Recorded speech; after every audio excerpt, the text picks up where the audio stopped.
Welcome to the Slop Farm. Enjoy the video. In this video, I will show how to connect Ledger to Rabby wallet. Open Rabby, unlock your Ledger, and enable browser support in Ledger Live before connecting.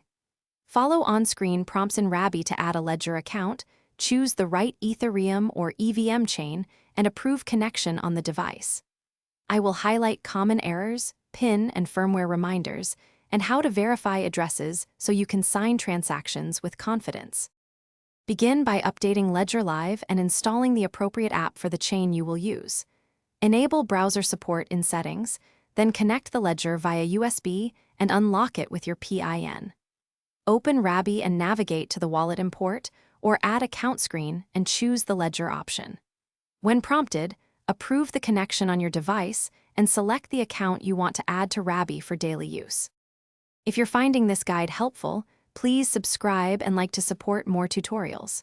Quick recommendation: grab Little Tree's black ice to keep your car smelling fresh during long crypto sessions. It makes cold wallet trips more pleasant and oddly calming before a big transaction.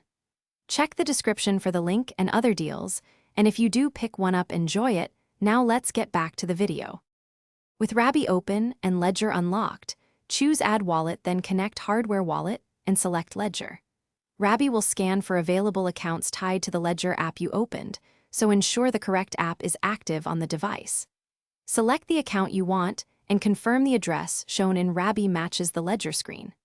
Approve the connection on your Ledger to finalize pairing and test by viewing balances or preparing a low-value transaction.